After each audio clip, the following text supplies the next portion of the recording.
नमस्कार साथियों, आप सभी ने बचपन में पानी पर लकीर जरूर खींची होगी। मतलब खेल में हम लोग करते हैं ना, कुछ करने की ऐसी कोशिश की होगी तो एक खास बात आपने देखी होगी कि हम बनाने की आकृति बनाने की कोशिश करते हैं, लकीर खींचने की कोशिश करते हैं। इससे पहले कि वो लकीर पूरी हो पाए मिट जाती है। यही हमारे साथ जीवन में भी होता है। इससे पहले कि हम उसको ढंग से महसूस कर जाएं, ढंग से उसको जी पाएं, व्यक्ति बुढ़ापे की तरफ चला जाता है।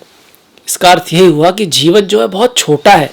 भले ही लगता ऐसा हो कि भाई बहुत बड़ा है, ऐसे में उसको किसी भी नेगेटिव बात पे खर्च करना, जैसे किसी से बदला लेना, जैसे किसी का बुरा करना या आलस्य में पड़े रहना, इससे बड़ी बेवकूफ़ी कोई नहीं है। अगर इसको लगाना ही है तो जो भी आपके लिए इम्पोर्टेंट है उसमें लगाइए, भक्ति में लगाइए, ज्ञान में लगाइए, ध्यान में लगाइए, कुछ बनने में लगाइए, कुछ बड़ा बनने में लगाइए, पर नेगेटिव चीज़ों में कभी भी न लगाएं, क्योंकि पहले से ही समय बहुत कम है। खैर, मैं हूँ आपके साथ डॉक्टर दिलीप और हाजिर हूँ आपके लिए धनु राशि वालों के लिए बहुत ही विशेष वीडियो लेकर कि जो महत्वपूर्ण महीना है आपके लिए क्या लेकर आया। महत्वपूर्ण क्यों है? बहुत सारे परिवर्तन हुए हैं। एक तो पहले महीने में आप सूर्य जो है 15 तारीख से जो है 15 अप्रैल से लगभग 15 मई तक मेष में रहने वाले तो उच्च के सूर्य हैं, उनका क्या है। इसके साथ साथ 12 साल बाद गुरु का परिवर्तन हो रहा है।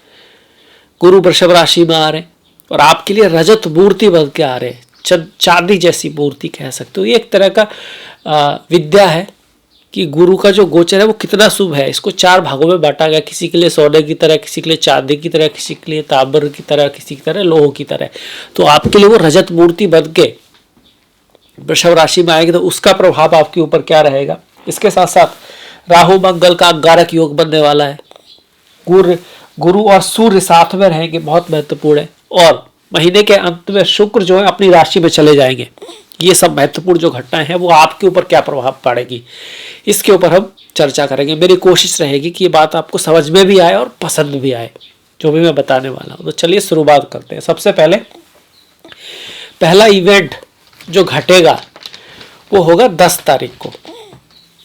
10 तारीख को क्या होगा, बुध जो है वो आपके मेष राशि में पहुंच जाएगी। यहाँ पर ना बुध आ जाएंगे, पर इससे भी पहले महीने की शुरुआत में ही गुरु जो आएंगे वो आएंगे यहाँ पर छठे भाव में। वैसे तो गुरु का छठे भाव में गोचर अच्छा नहीं मानते, आप जानते होंगे कि चंद्र राशि से अगर हम देखते हैं तो दूसरा है, 5वां है, 7वां है, 9वां है, 11वां है, इसको ज्यादा अच्छा मानते हैं। पर यह छठे भाव में होकर भी गुरु में शुभता है।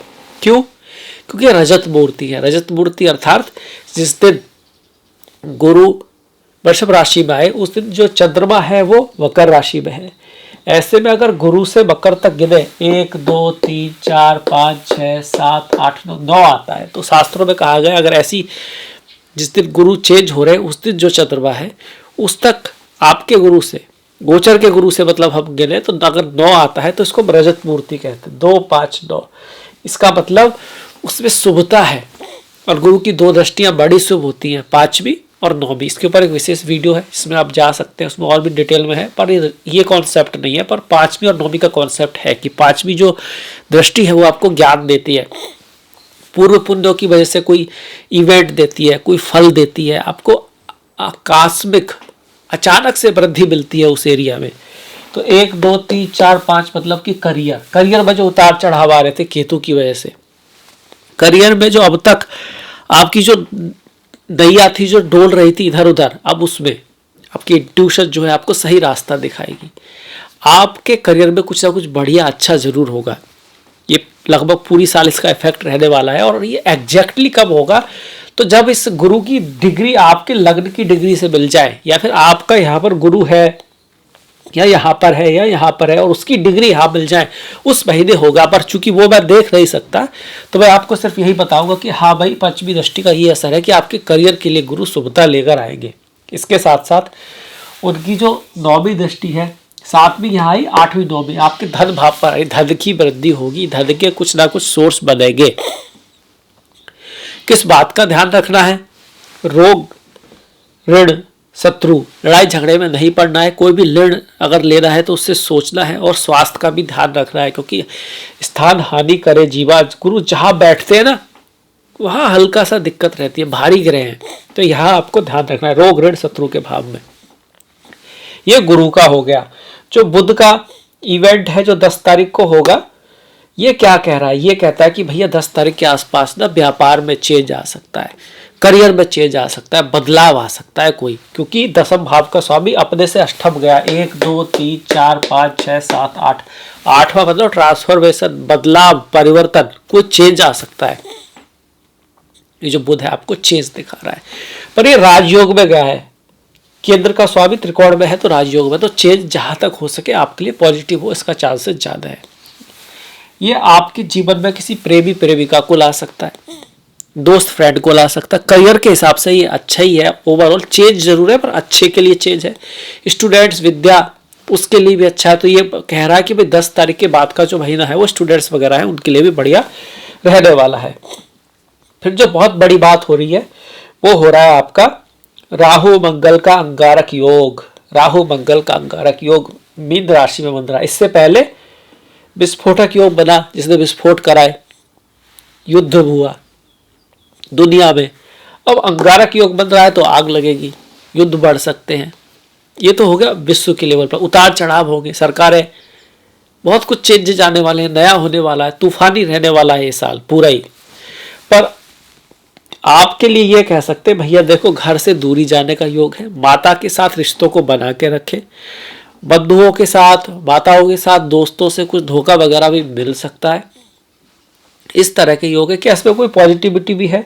हाँ, ये आपको घर जमीन का सुख दे सकता है। गुस्से का विशेष ध्यान रखें, जल्दबाजी में कोई भी निर्णय ना लें, अपने बड़े भाई से भी बना के रखें और रिश्तों में आपका खासा ख्याल रखें इस राहु मंगल के योग से। देखिए मंगल अपने आप में उतने बुरे नहीं है, राहु भी अपने आप में बुरे नहीं है, पर एक कॉम्बिनेशन अच्छा नहीं है, मंगल की एनर्जी को डिस्टर्ब कर देता है। तो मंगल क्या है?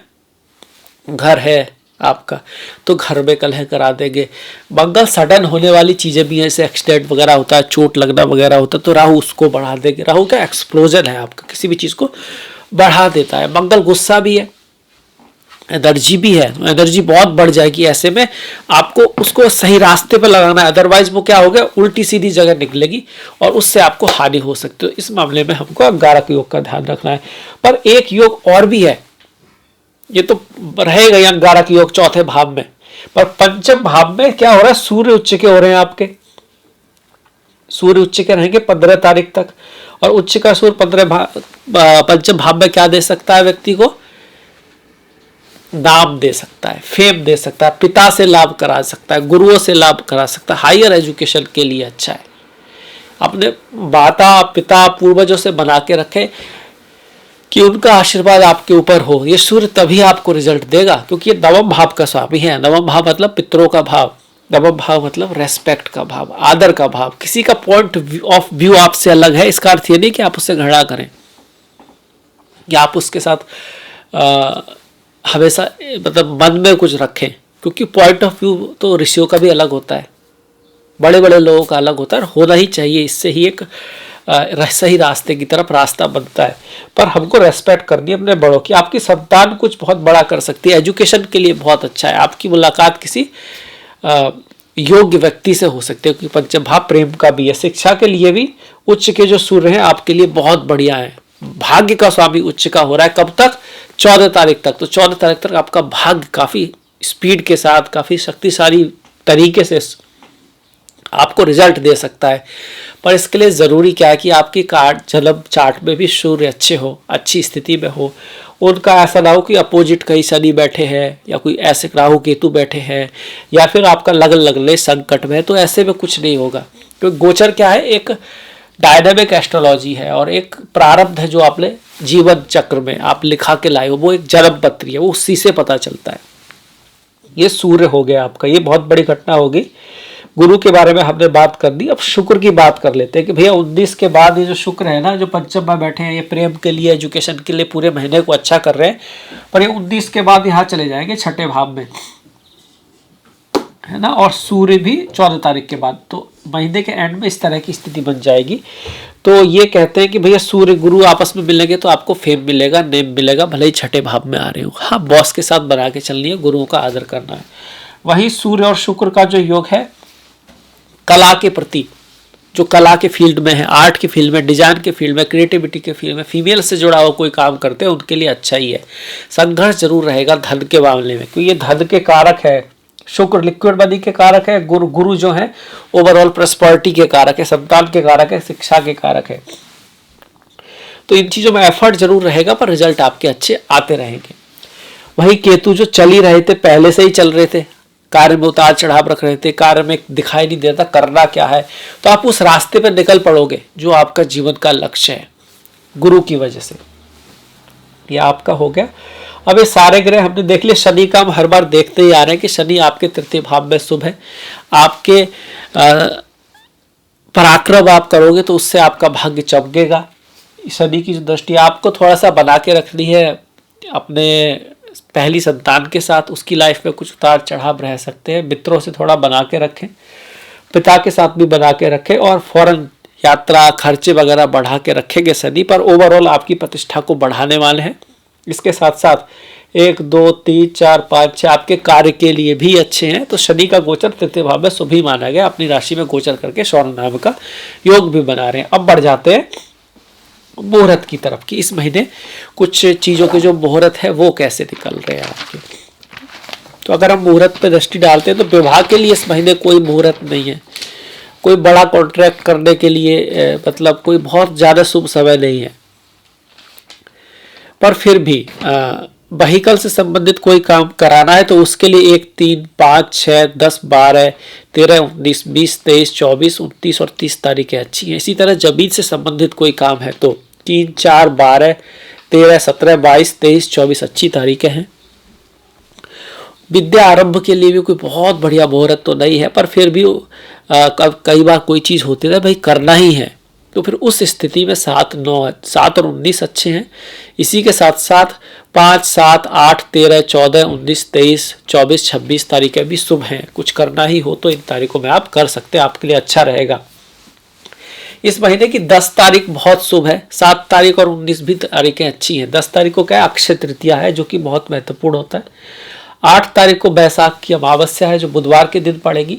6 तारीख को शिवरात्रि है, ओम नमः शिवाय, और 5 और 20 को प्रदोष व्रत है, चिदानंद रूपा शिवोहम शिवोहम। 4 तारीख को वर्णोत्तरी एकादशी है, ओम नमो नारायणाय। 19 तारीख को मोहिनी एकादशी है, ओम नमो भगवते वासुदेवाय। 23 को बैसाख पूर्णिमा, 26 को संकष्टी और 14 को वृषभ संक्रांति है। सूर्य वृषभ राशि में जाए, संक्रांति है, अमावस्या है, संकष्टी है, दान पुण्य करना इनके दिन बहुत अच्छा माना गया है। इस दिन की ऊर्जा ऐसी होती है कि इस दिन का फल थोड़ा ज्यादा हमको मिलता है, बाकी दिन भी हमको करना चाहिए। तो ये हो गया धनु राशि के लिए मेरा प्रयास राशिफल के लिए। मुझे आशा है कि आपको समझ में भी आया होगा, अच्छा भी लगा होगा। अगर ऐसा है तो प्लीज़ लाइक कीजिएगा, शेयर कीजिएगा, घंटी वाला बटन दबाना मत भूलिएगा। आपसे मुलाकात होगी नेक्स्ट वीडियो में। तब तक के लिए अपना ख्याल रखें, अपनों का ख्याल रखें, कुछ ना कुछ अच्छा बढ़िया देखते रहें, सीखते रहें। नमस्कार, धन्यवाद।